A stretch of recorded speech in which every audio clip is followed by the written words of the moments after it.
बेटा अगर बायोलॉजी में 56 में से 56 नंबर लेकर आना है तो ये वीडियो लास्ट तक देखना बिल्कुल मत भूलना।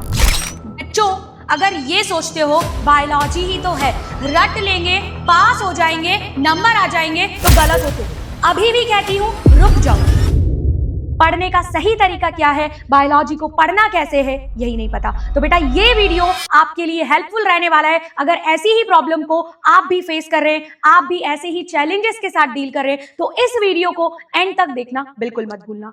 बच्चों एग्जैक्टली होता क्या है, स्कूल तो हम चले जाते हैं, कोचिंग भी हम चले जाते हैं, पढ़ाई भी हम कर लेते हैं, लेकिन सबसे मेजर एजेंडा हमें पता ही नहीं है कि कौन से चैप्टर के ऊपर कितना फोकस करना है। एग्जैक्टली वो पता तब होगा जब तुम्हें हर चैप्टर का, हर यूनिट का एग्जैक्टली बोर्ड एग्जाम के वे में यूनिट वाइज ऑर्गेनाइजेशन पता होगा, यानी कि कौन सी पर्टिकुलर यूनिट से कितने पर्टिकुलर मार्क्स आपके बोर्ड एग्जाम में 2027 के लिए कवर होने वाले। तो बच्चों अगर मैं यूनिट वाइज ऑर्गेनाइजेशन की बात करूं तो सबसे पहले बात कर लेते हैं बच्चों रिप्रोडक्शन की। रिप्रोडक्शन के ओवरऑल यूनिट के अंदर आपके पास जो चैप्टर्स हैं वहां पे आपको वेटेज मिलने वाला है बच्चों 11 नंबर का।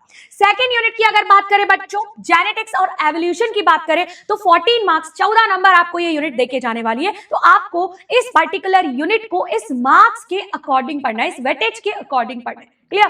थर्ड यूनिट की अगर मैं बात करूं which is basically biology and human welfare, तो वो कवर करती है लगभग आपके 11 नंबर।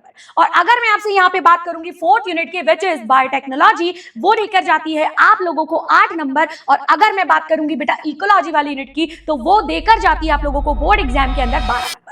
और इस तरीके से आपका टोटल 56 मार्क्स का जो पैटर्न है वो यहाँ पे बन जाता है प्यारे बच्चों। तो सबसे पहले ये स्ट्रैटेजी जो है ये अपनाना जरूरी है कि एग्जैक्टली किस पर्टिकुलर यूनिट से, किस पर्टिकुलर चैप्टर से कितने नंबर के क्वेश्चन बोर्ड में प्रीवियस ईयर में पूछे गए हैं, क्या ट्रेंड है, इस अकॉर्डिंग अपनी तैयारी करें। ठीक है, अगली बात करते हैं और मेन अगला मुद्दा है कि एग्जैक्टली बायोलॉजी को याद करने का सही तरीका क्या है। मैम 9th और 10th की बायोलॉजी देख के 11th 12th में बायोलॉजी तो पढ़ रहे हैं, लेकिन इतनी ज्यादा प्रॉब्लम होगी ये कभी सोचा नहीं था। ऐसा ही अगर आप भी फील करते हैं तो अब बात को ध्यान से समझने की कोशिश करो।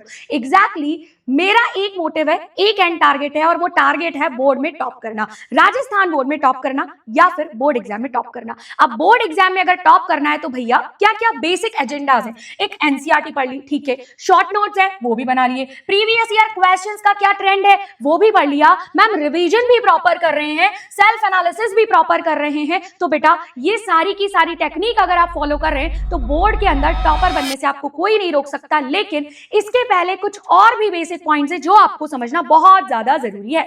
तो बात करते हैं नेक्स्ट मुद्दे की, और वो है सबसे पहला reality check, myth break. Exactly क्या होता है, बायोलॉजी तो है, हमारा एटीट्यूड ये रहता है बायोलॉजी के लिए, बायोलॉजी तो है, अभी तक पढ़ के पास हुए हैं, रट के पास हुए हैं, कहाँ कंसेप्ट है, बस रट लेंगे, लास्ट मोमेंट में जाके हो जाएगा, हो गया।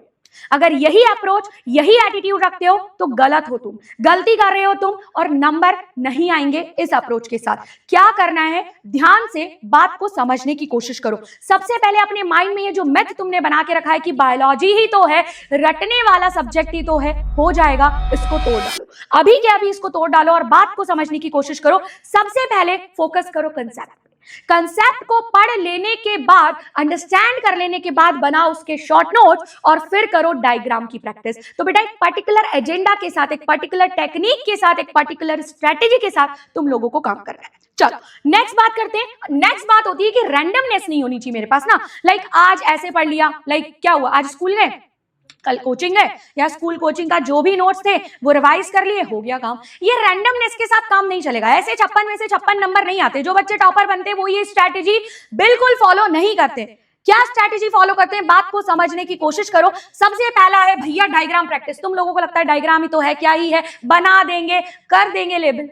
ओवर कॉन्फिडेंस ये नहीं रखना है, इसको तोड़ना है, प्रैक्टिस करनी है डायग्राम की उतनी ही इंपॉर्टेंट तरीके से जितनी कंसेप्ट की कर रहे हो। तो सबसे पहले बायोलॉजी में अगर 56 में से 56 लाना है तो डायग्राम की प्रैक्टिस करना मत भूलना। तो सबसे पहले भैया डायग्राम की प्रैक्टिस करोगे, सारे के सारे डायग्राम्स की जो भी लेबलिंग है एनसीईआरटी की वो तुम्हारी टिप्स पे होनी चाहिए, तो ये तुम्हें प्रैक्टिस से आएगा।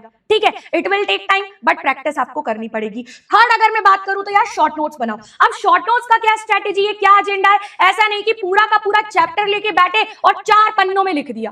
अरे भाई वो शॉर्ट नोट नहीं होता है। शॉर्ट नोट वो होता है जो तुम अपने खुद के लिए बना रहे हो, अपने खुद के रिवीजन के लिए बना रहे हो, ठीक है।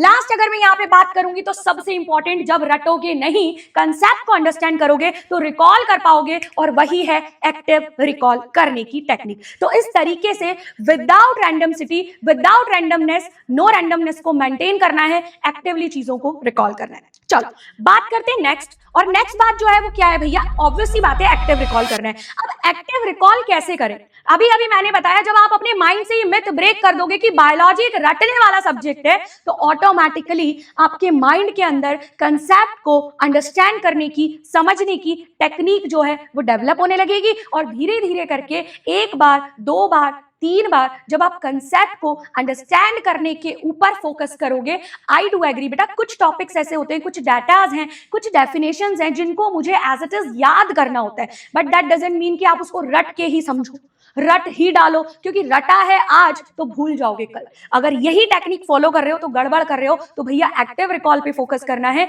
जो भी चीजें कंसेप्चुअली इंपॉर्टेंट हैं, आपने अंडरस्टैंड की है, उनको बार बार रिपीटेटिवली रिवाइज करते रहो, रिवीजन करते रहो, प्रॉपर टाइम पर रिवाइज करते रहो। क्लियर बात?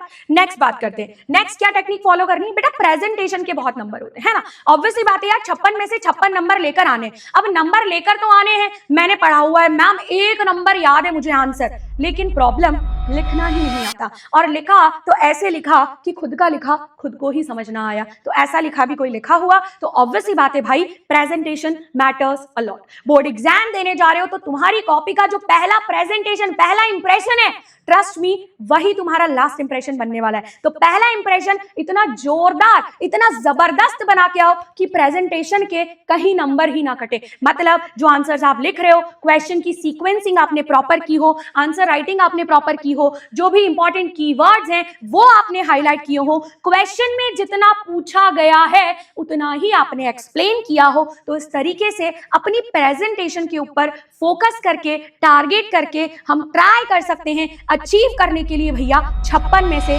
56 नंबर, वो भी बायोलॉजी में, ठीक है। तो बहुत बड़ी बात नहीं है 56 में से 56 नंबर लेकर आना। तो भैया ये चीज ध्यान रखनी है। तो जो भी टेक्निक्स मैम ने आपको बताई हैं, जो भी स्ट्रैटेजी मैम ने आपको बताई है, कैसे आपको अपनी ओवरऑल जर्नी बोर्ड एग्जाम की बायोलॉजी के लिए 56 में से 56 नंबर लाने के लिए प्लान करनी है, वो आपको अपने माइंड में रखनी है। एंड ट्रस्ट मी बच्चों, अगर आप ये टेक्निक फॉलो करते हो तो यू कैन गेट बेटर। आप बहुत करीब पहुंच जाओगे अपनी उस मंजिल के, अपने उस लक्ष्य के, अपने उस मोटिव के। वही बोर्ड एग्जाम में 56 में से 56 लेकर आना है, वो भी बायोलॉजी में। तो भैया बहुत बड़ी बात नहीं है, कुछ भी इंपॉसिबल नहीं है, क्योंकि ट्रस्ट मी, अगर तुमने ठान लिया तो फिर ठान लिया। जो तुम कर सकते हो वो कोई और नहीं कर सकता, क्योंकि हर बच्चा अपने आप में स्पेशल है। तो बच्चों इस बार तैयारी होनी चाहिए, बायोलॉजी में 56 में से 56 आना चाहिए। तो मिलेंगे हम रिजल्ट वाले दिन बायोलॉजी में 56 में से 56 के साथ। तो प्यारे बच्चों, यही कुछ बेसिक टेक्निक है, स्ट्रैटेजीज हैं जो आपको फॉलो करनी है अपने बोर्ड एग्जाम के लिए। और यहाँ पर मैं आप लोगों को बोलना चाहूंगी थैंक यू। तो ये वीडियो अगर पसंद आया तो लाइक करना, सब्सक्राइब करना, कमेंट करना मत भूलना। ऐसे ही और भी इंफॉर्मेटिव वीडियोस के लिए हमारे चैनल को सब्सक्राइब करो and let us know in the comment section और कौन से ऐसे वीडियोस हम आपके लिए इंफॉर्मेटिव लेकर आ सकते हैं। Thanks for watching.